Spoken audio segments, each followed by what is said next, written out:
Well, yes, indeed. Professor Innocent Uja joins us, the Director General of NIMR.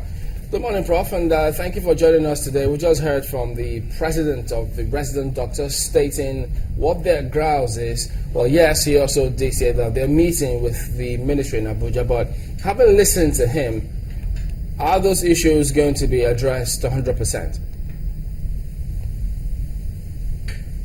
Well, thank you very much. I believe that the issues raised will be tackled head on.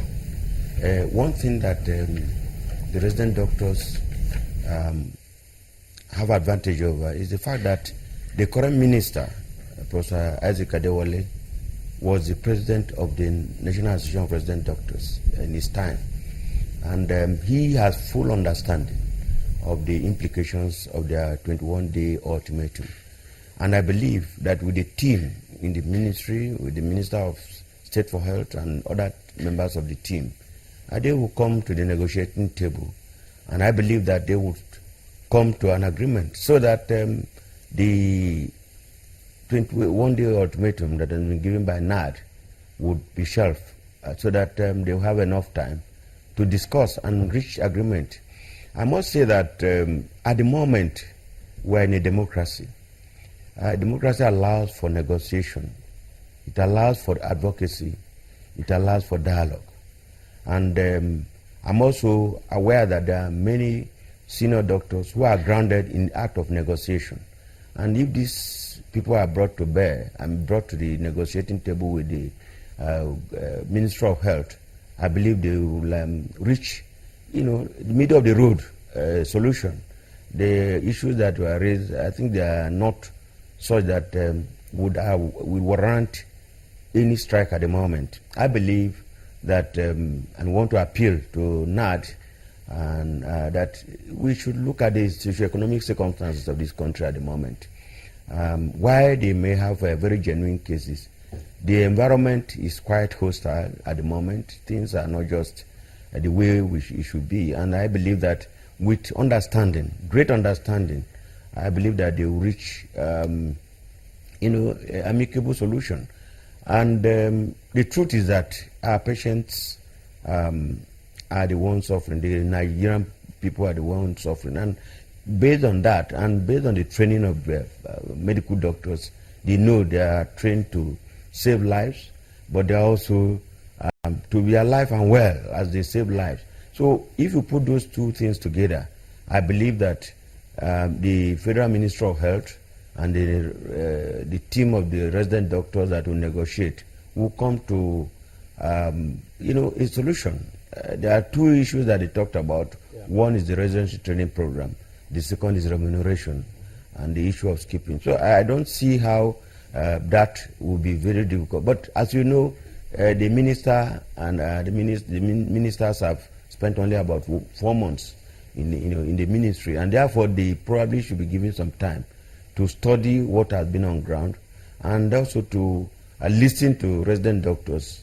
I believe that they need to negotiate, they need to dialogue, and they need to temporize, because that is very important. They need to temporize, their actions. And I believe, and I'm saying this with all sense of responsibility, that the current Minister of Health is very, very active. He's somebody who could listen, who is prepared to ensure that justice is done. So in this wise, I believe that this is the appropriate time for them, and they must be very lucky, because somebody who has been the president of the National Association of Resident Doctors before, one of their members before, now is the hem of affairs of the Federal Ministry of Health. They should know that he understands fully the training programs, because he was trained under that circumstance, and then of course the remunerations that they talked about. Prof, I was just wondering, because just as you highlighted, yes, the minister has been in that position before. Yourself too, you've also been in leadership position in one of the health associations. Does it make the work a little more difficult, because they will expect that, look, having been with us, first you understand what we're saying and what we're going through.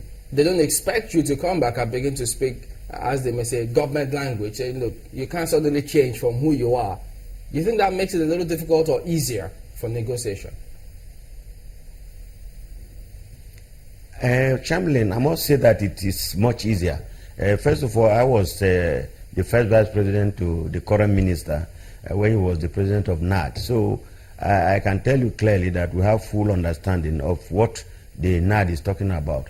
It is much easier because you have the feel, you know exactly what it entails, and therefore the negotiation will not be that difficult because we've gone through this process and we have complete understanding. So you will be speaking from experience. You will also be speaking from what is on ground. I think based on that, they will have easier way. I know that at one point we were holding a meeting in Abuja with the ministers, and in between, Askira came in and said he wanted to see the minister. Ordinarily, if he were not a doctor, he would not leave that meeting. But I must say that the Minister of State, in consultation with the Honorable Minister, left that meeting and went to meet with the President of NARD. It is, in my opinion, is historic in all ramifications that the Minister will be holding a meeting and NARD will come and the Minister will leave his seat and go and listen to the ESCO of NARD. If he probably were not a doctor and probably not involved in this, he may not have left that place. Professor, but again, like I said, it will be much easier. It will not be difficult. Because the Honorable Minister understands fully the residency training program and has been a teacher too after finishing. As you know, he completed, he just finished as the Vice Chancellor of University of Ibadan. Apart from that, he has been Provost of the Medical College and Head of Department of Obstetrics and Gynecology. And therefore, he has been training and he knows the implications. So, in my opinion, and I'm sure that I'm saying what he will do, he has full understanding of the implications of what the resident doctor's demands are. Quickly here, Professor Uja, the theme here is that Nigerians are asking, we also ask them the question, why is it difficult for the resident doctors to access the TET fund? Well, I suppose that is a different kettle of fish. The law establishing TET fund is a little bit restrictive, and I personally, as the head of a research institute, I frown at that, and I've at each turn said that law must be amended. It says that it is only for educational tertiary institutions, and that is not correct. Therefore, even if you are a tertiary institution and you are resident in the Federal Ministry of Health or Science and Technology, you don't have access to that fund.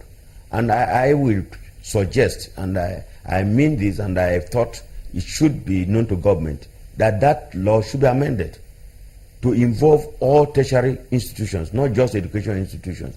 Because at the moment, the TET fund does not cater for hospitals, as it were, unless if it is special intervention fund, which has to be approved probably by the president.